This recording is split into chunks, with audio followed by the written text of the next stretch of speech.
What's going on, everybody? This video is going to be a little bit different than other videos in the past. And let's just start it off with, if you don't have, let's just say $300,000 in cash or in the bank or in assets, liquid assets that you can turn into cash relatively quickly, then this video probably really won't apply to you. So I just want to put that out there now. But at the same time, if you don't fall in that category and you don't have that access to cash and you still want to stick around and hear what I have to say, then you're more than welcome to. And I'd love to get your feedback and hear what you have to say about this in the comments. Now, without any further ado, I want to talk to you about real estate. And the reason why I want to talk about real estate is because we're all seeing what's in the news. We're all seeing the headlines. We're all seeing the YouTube videos about the Fed raising interest rates on top of an already crazy housing market, real estate market, which we've seen unbelievable increases and values appreciating tremendously, exponentially in short periods of time over the last 2 years. And I'm thinking about it, and I'm actually thinking about some things that people have said to me or have asked me about real estate, and would I invest in real estate? Would I buy real estate? And you got to understand that anytime you make a purchase in real estate, whether it be your primary residence or an investment property, you are investing in it because it is an asset. And historically, it has proven to provide gains and returns on your investments over time. So it is an asset.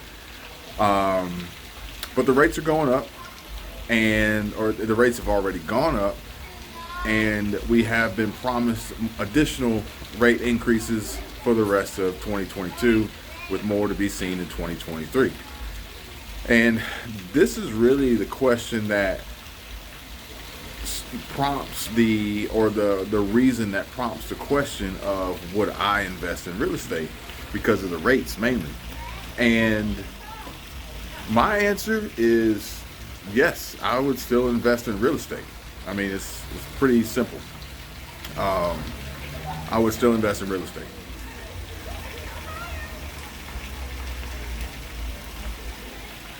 Now, let me tell you why I would still invest in real estate. Because I was already planning to invest in real estate. And no matter what, I'm probably always going to be planning to invest in real estate. But the main question really you need to ask is, how do you plan to purchase the real estate that you want to invest in? Now, prior to the rate increases, which even right now the rates are still lower than what they were just a few years ago. They're higher than they were a few months ago, but they're actually still lower than they were a few years ago. And now everybody has this change of heart on what's a good rate because of how low they have been for the last year or so. But the rates really only matter, and they really only apply if you plan to use them. If, one, you plan to apply for a mortgage to purchase real estate, then it matters to you. If you were already on the edge of being able to afford something, maybe your first home, maybe your first investment, and the rate increase pretty much takes you out of that bracket and puts you into a different category, different neighborhood, different zip code, different type of property, maybe you're not going to be investing in real estate anytime soon. But if you were already planning on possibly paying cash, if you were if you were self-employed, and 9 times out of 10 your adjusted gross income that you show to the IRS for what you're going to pay taxes on doesn't really support you being able to apply for a mortgage and get approved for a mortgage, and if you did get approved for the best rate based on your income, your proven income, your stated income, then like I said, it comes down to how did you plan on investing in real estate? And I either planned on investing with the low rates and taking advantage of it. Credit is not a bad thing. I don't care what anybody says, and even Dave Ramsey's cool with you using credit to buy real estate. I was going to take advantage of the low rates just because, theoretically, a rate below 3% was cheaper than inflation. So you were locking in today's price and today's money at a low rate. It was going to beat inflation. Even if the property didn't even gain any value, it's going to beat inflation. Or I would pay cash for the property depending on how expensive it was or how quickly we needed to move on it for our offer to be accepted, or to close for a motivated seller.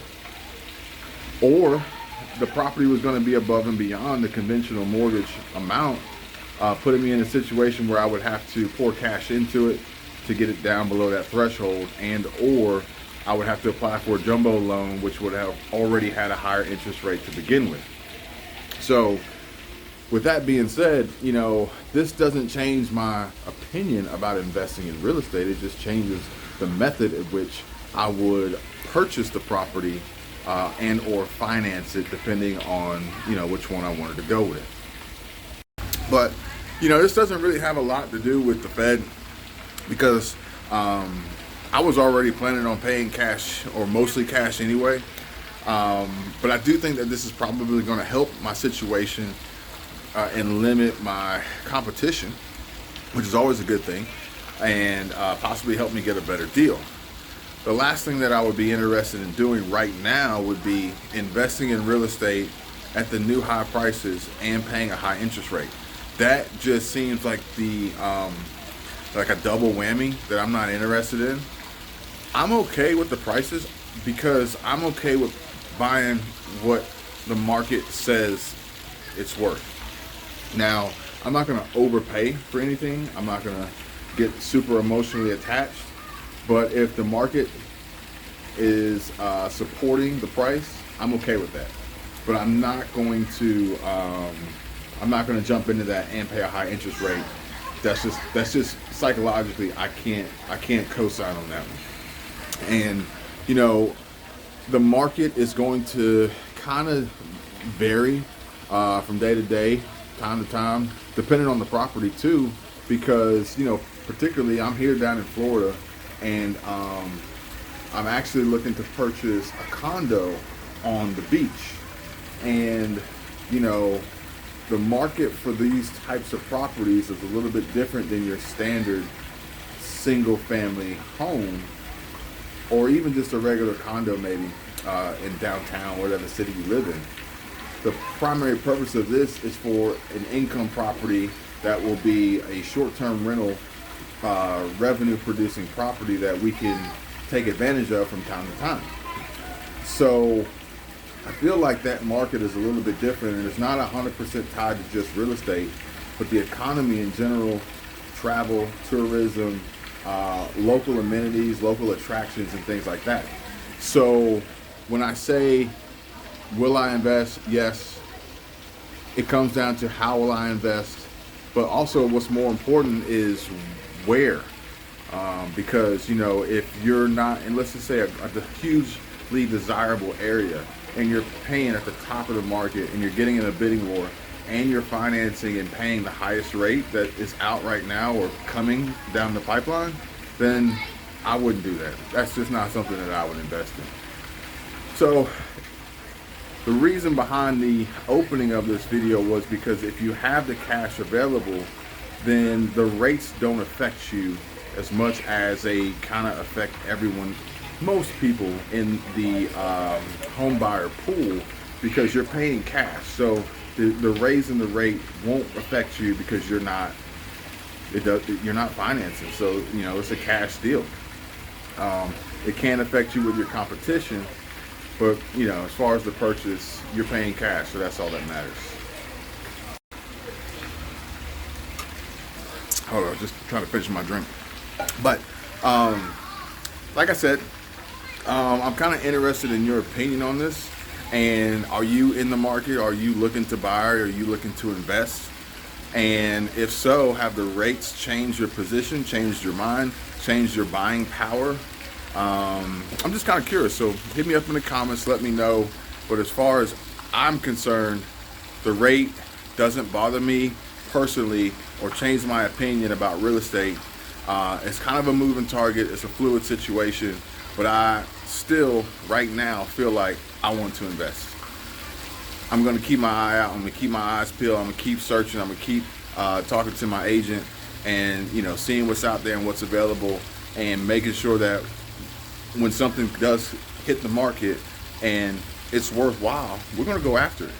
And the rate's not going to matter. It's not going to matter. It's not like I'm not going to use that as a determining factor of whether or not I'm involved in the real estate game. So hit me up in the comments. Let me know if you made it this far. Give the video a like, subscribe to the channel if you haven't already, and I'll see you on the next. Take care.